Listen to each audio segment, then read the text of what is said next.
to this third and last video on tension fatigue. Today we're going to be talking about point of view and how that can create tension fatigue. Tension fatigue is the point at which a reader or viewer's yearning to know something or experience something in the story becomes so painful that they, as a defense mechanism, stop caring. This is a very exhaustive experience and will leave the reader ultimately dissatisfied with the story, even if they kept turning pages. I already made 2 other videos about tension fatigue, which focused on plot progression and romance. But if you don't want to watch those, you can just jump right in here and let's talk about point of view. Simply put, having many point of views in a story can disrupt the flow because each character have their own story, have their own journey, which has to be fulfilled and shown in the story. That means that if each character is given the same amount of character development, you can't get very far with each of them. And if you focus more on one and have the others less, then the danger becomes that their developments become very unimportant or very boring because you really just want to follow the central story.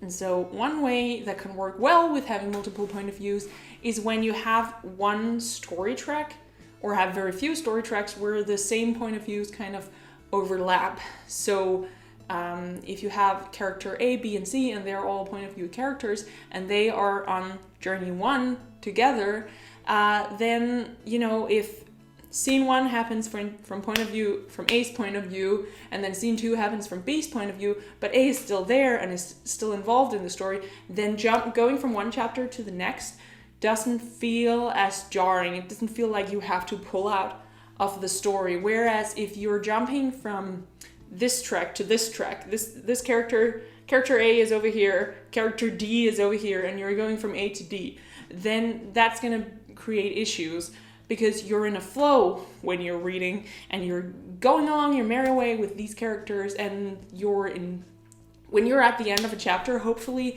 you're engrossed in what you're reading. And so when you have to pull out and refocus on, it's always difficult to pull out, and focus on character D, then that's going to be difficult. And I especially experienced this in Game of Thrones. What George R. R. Martin very much did to keep you hooked was that there was a cliffhanger at the end of a chapter. So you had this cliffhanger and then you were like, oh, what's gonna happen? And then you change to the next character and you're kind of like, no, I don't want to read about this character, I want to read about this character. But then slowly as you're going through the chapter, you're like, yeah, okay, this character is also kind of interesting, and then it builds up and you're engrossed in it, and then the cliffhanger comes and the big thing happens, and then you switch characters again. And it was frustrating because it kept you feeling unsatisfied, and I know that that's the idea. The idea is to keep you hooked, keep you going by using cliffhangers, but the danger is that the thing that happened with me can happen to others, which was that after reading the 3rd book, I couldn't get into the 4th book. I just didn't have more fucks to give, which sucks because I really want to read the last ones, but I also don't want to sit and power through a lot of stuff, which is going to leave me ultimately very frustrated. So I don't think I'm going to actually read them until I know that there's an end in sight. So keeping the same point of views together can give this nice experience of seeing the same thing from multiple point of views, which gives more nuance. So in that case, it can work very well. Or if you have a main character, but sometimes you're pulling in other point of views to give this nuance, and that can be very interesting and can work very well. I like that a lot. It of course means that the other point of views are very much minor characters, so they're not as fleshed out. But as I said, if you're going to be fleshing out each point of view character, that can create problems if you have more than 2 or 3.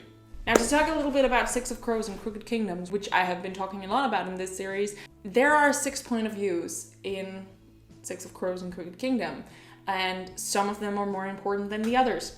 And the problem becomes that very much what happens in Crooked Kingdom is that every time you've had some scene and then you switch to the next character, then they kind of recaps that scene you already saw, but add some things from their point of view. And that can be interesting to a point, but at some point it also just becomes kind of exhausting that you have to go over these many different views of the same scene while things aren't really happening, and we were having a lot of flashbacks, which of course is a problem of its own. The thing is, in order to create tension, you never want to stall plot progression. If you are stalling plot progression in order to create tension and to keep people turning pages, you're not actually delivering content. So if you're doing that, you need to stop doing it and look at your plot and look at what is actually going on, since I cannot make it exciting enough in and of itself. Maybe you need to make the book shorter. Maybe you need to add complexity to your story, add some new plot elements to make it interesting. Adding flashbacks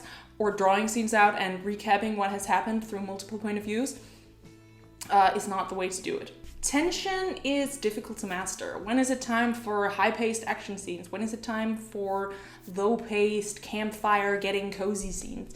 It's difficult, and it's kind of something that you have to learn through trial and error and talking with your beta readers.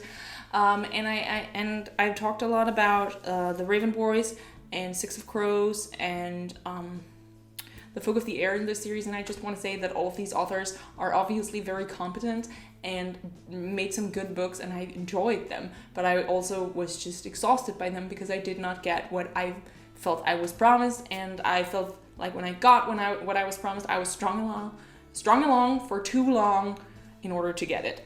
I want to end this series off with just mentioning some tools that to be wary of as you're writing, because these tools are all can all be used to create tension, but they can also create tension fatigue, and so be wary of using them. These are flashbacks at the beginning of chapters, internal monologues about the past or about what happened in previous scenes that the current POV weren't in, which reveals more details which we're interested in, but it can also be very drawn out. Then drawn out chapters where you build up to something at the end and then you switch to something else, and then you never really capitalize on the momentum that you created, because the next time you're back with those characters, that thing already happened and you don't get to actually see it as a reader. Keeping information from the reader that the characters have, or deliberately giving you the point of view of the characters who knows least. That was it for this time. Thank you for watching. This was a short video because it was just kind of picking up the pieces of what was left from the other videos. What do you think about point of views? I mean, I also like them because I like big fantasy worlds with lots of POVs. They inherently create a more complex story, and I like that, but having one point of view also makes it more centered and concentrated. Of course, when you're having one point of view, you run the risk of creating a skewed view of whatever world or whatever story that you're creating. That's kind of the payoff, but sometimes it's better to have two separate stories about the same topic, viewing it in different lights, instead of having one big conglomerate of point of views in one story. It can kind of run off with you, George R. R. Martin. So what do you think? Please subscribe, like, and comment, and ring that bell.